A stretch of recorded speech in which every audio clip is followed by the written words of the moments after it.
Hey guys, welcome back to another episode of Respawn and Retire. Today we're going to be going through the portfolio. I've made some buys, as you can see from the thumbnail. The portfolio has grown. We've put more money into it, and we've also made a little bit of percentage on top. So let's get into it straight away, shall we? So we have deployed a bit more of the capital. So we initially started with $9,000 deployed with $1,000 left over as cash for any opportunities. However, over the past few weeks, I've actually moved just some things around. I just wanted to set the portfolio up a little bit better, and we've deployed another $2,000 in cash to finish out the month of May. The month of April. Now, with the portfolio, a couple of things that we've moved around. Let's go through some of the holdings now. We've still got our NASDAQ. We've actually doubled down on the NASDAQ now. And we've still got our IOO, IVV. We are currently out of the wire though. We've traded out of the wire just because there's just too much going on with the Middle East and the fuel crisis at the moment, and I'm just not really too confident in that play right now. So going through the portfolio, NASDAQ, we've doubled down. That is out now our highest weighted position in the portfolio. So currently we have $2,000 invested in that, and we're sitting at a small return. So our initial investment, we did see 10% return earlier in the week. Then when I bought back in, obviously that's pulled it back down. So now we're sitting at about 5% overall for the position at $2,109. We've still got our IVV, IOO, both up about 4.5% to 5% each. Sitting at about 1,000 to 1,100 per position. Moving down now, we've got our Qual QUAL. Now that's sitting relatively flat, so that actually hasn't moved at all. It's traded sideways since the last update. Moving on now, we have our Semiconductor ETF, which is our best performer currently at 12.18%. We've made about $128 on that, sitting at about 1,188.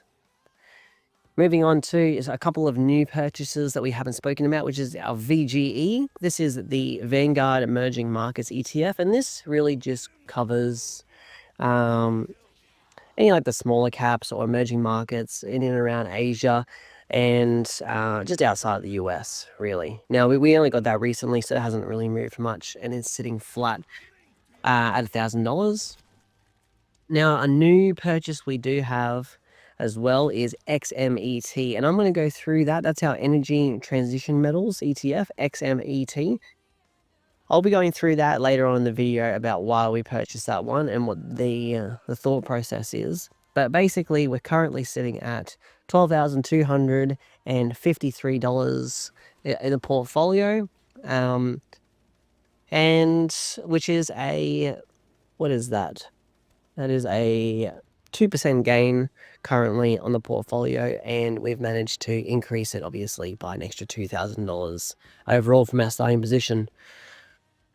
Now, let's look at some of the things that we did. Oh, another position I forgot to mention, sorry, is we are back in on a URNM. So if you followed the previous video where we talked about miners and where we see the market moving and things like that, I did mention URNM in that video and about how I believe energy will play a major component in the future, especially because a lot of countries are heavily dependent right now, or realizing how dependent they are on other countries for things like oil, energy, and other infrastructure.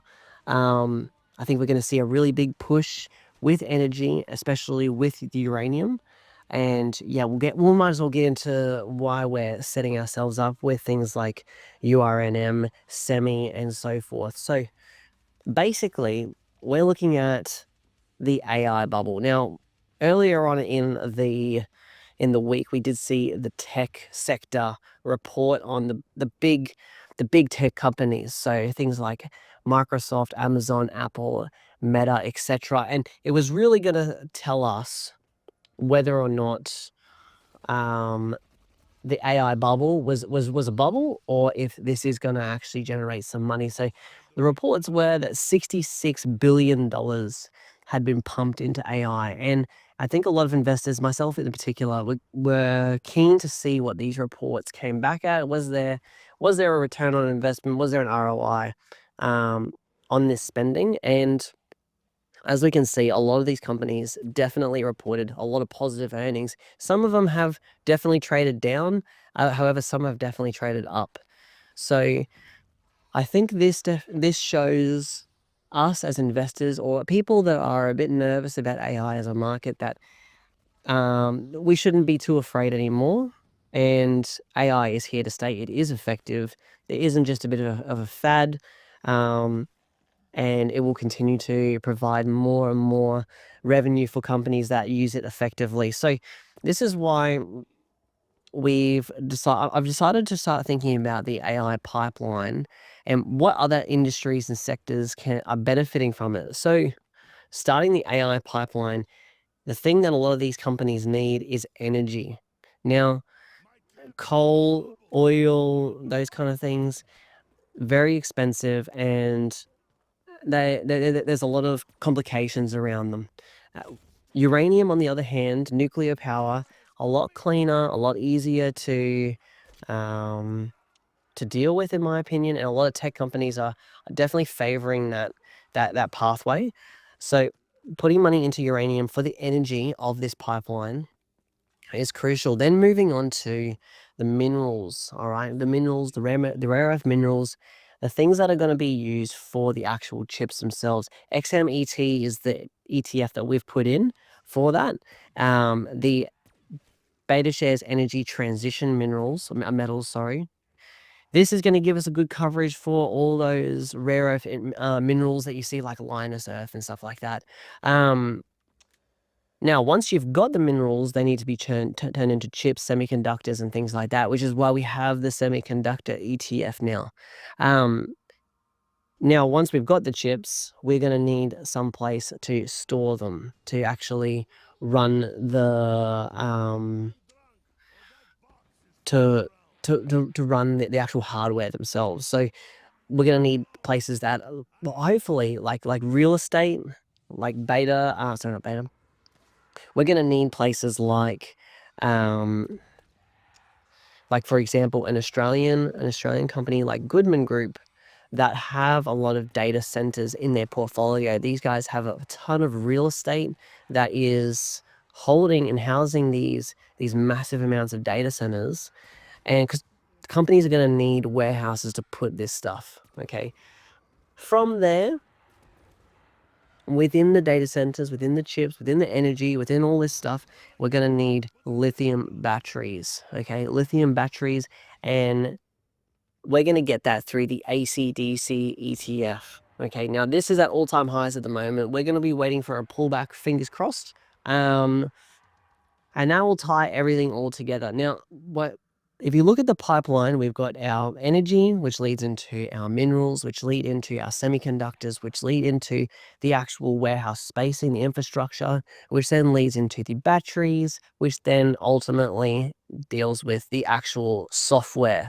Okay, places, companies like Anthropic, companies like Amazon, Google, the companies that will be benefiting off this pipeline, if that makes sense. Now,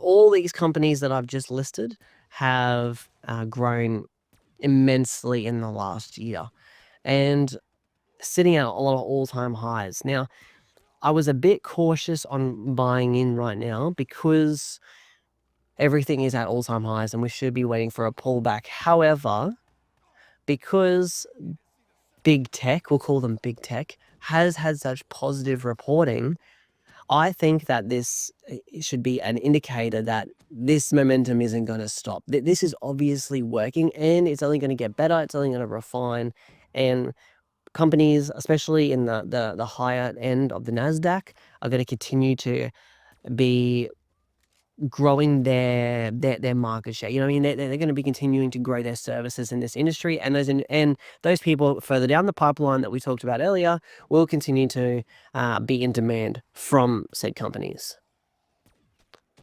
So while we are writing this up, we want to make sure that obviously we are heavily skewed right now into tech. However, we aren't just skewed into tech. We're skewed into the AI portion of it.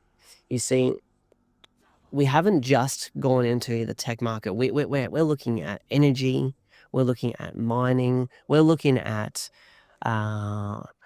real estate. We're looking at rare earth minerals. We're looking at semiconductors and tech. And then we're also looking at the tech itself.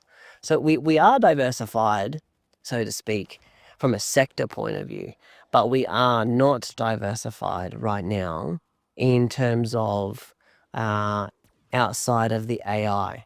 Now, in my opinion, that's okay right now, because this is just a temporary thing. As we get more money, we will continue to invest in other areas that are cheap. I am looking very closely at healthcare currently, and as spoken about in previous videos, mining.